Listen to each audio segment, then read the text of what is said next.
Carl, how much have you seen A&M improve on offense or quarterback change in the last couple of weeks? They're just more efficient.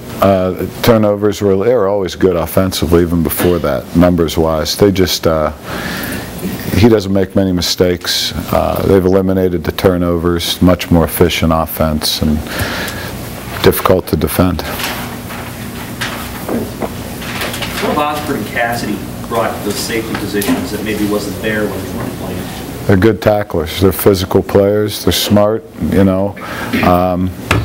We didn't have a lot of assignment busts or anything like that prior to them, but they've proven that they're good open field tacklers, and that's what we were looking for when we made the change. So. Back to August, Carl. I think Courtney said he wasn't getting many reps at all. What was vision for where he fit in back then and where he's at now? He was getting equal reps. Our 1s and 2s get equal reps, so he's been getting equal reps since the start. And not sure when he said that or why he said that, but maybe he meant just with the 1s. Was he with the 1s and 2s back then? Yeah, oh yeah. Was he on the Yeah. What's he doing now that's kind of taking him to where he's at compared to back then? Tackling.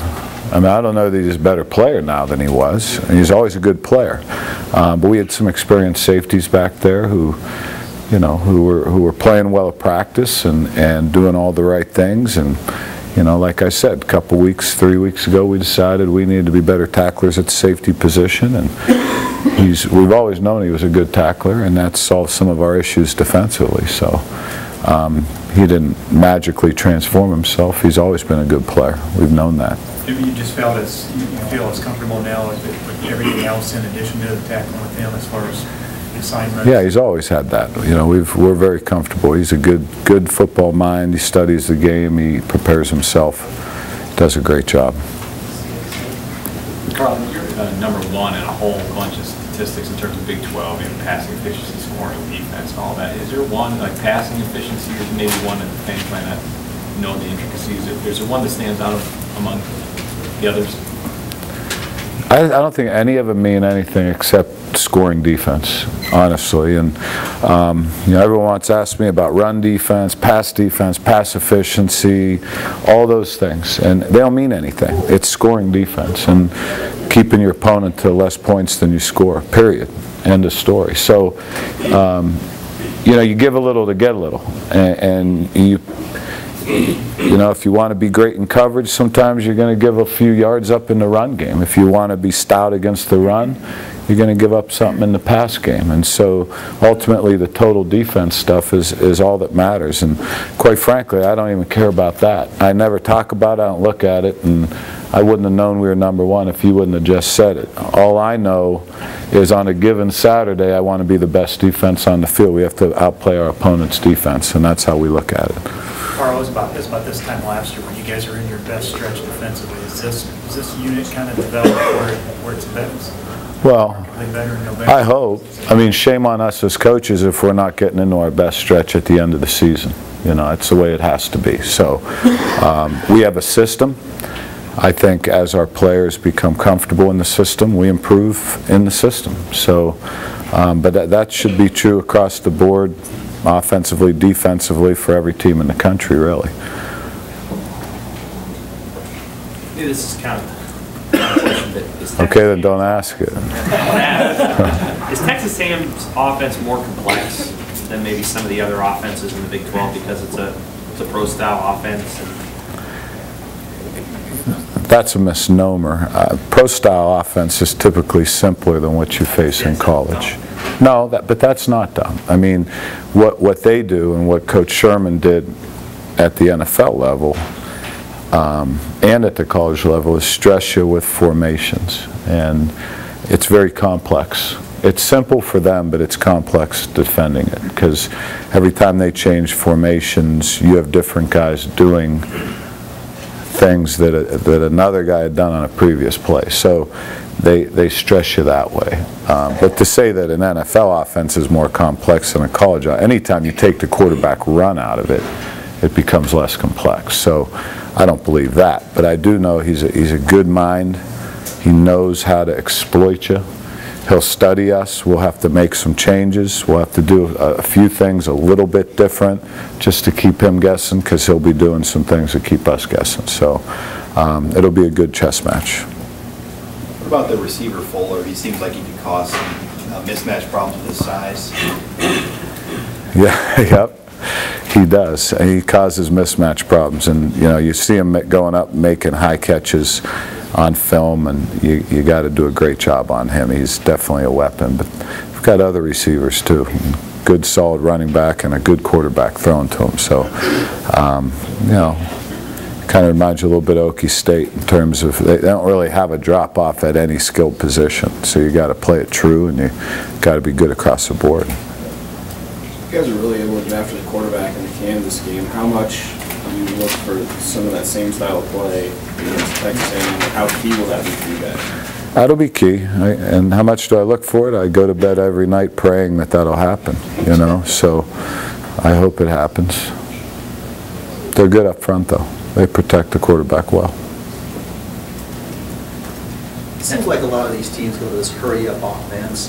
Have you been able to kind of counteract that? It seems like you haven't had as much problems with that, as being earlier than you would. Wear my headsets. We have more problems than you think. It just causes issues for you. It's harder to substitute. It's harder to make adjustments. I blew one 2 games ago and against Iowa State, where I went to sub and they went hurry up, and I got called for 13 men, and that's stupid on my part. So, there's a lot of things that go into it. Our signal system, the calls aren't the issue, but when they're hurry up and you're in your 7th or 8th play on a drive and your guys are gassed and rush the passer 4 or 5 straight times, I think that's where it becomes the issue, is a substitution deal. I think the Big 12 refs have done a nice job this year of allowing you to match personnel, but when they don't change your personnel, I think that's when the issue happens for you. Carl, the defense as a whole seems to be a pretty confident group throughout the whole season, but just coming off of what you did last year, what did that maybe do to further bolster their confidence heading into a game where you're playing a team that's having 35 points a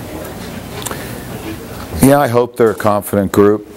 It was a great game they played the other night, but they know and I know that it's a whole different animal now. I mean, every week you prepare for such a different offense, and the challenges are all different. So you can carry some confidence over from one opponent to the next, but it all starts anew on Sunday in terms of what we're going to be asked to do and what the challenges they face in that given week. So, again, it's just, I don't know if there's a whole lot of carryover from Kansas to Texas A&M.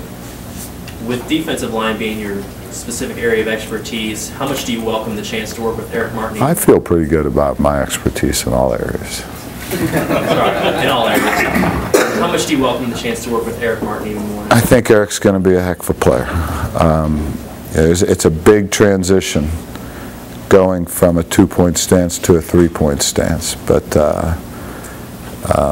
so you don't know how it's going to work, but he's been there a little bit over a week now and shows a lot of promise. He's a very powerful kid, and knew he'd be a heck of a pass rusher. It's just how quickly he can learn to play a 6 technique over a down tight end. I mean, that's a difficult thing to do. It's not easy for even an experienced defensive end.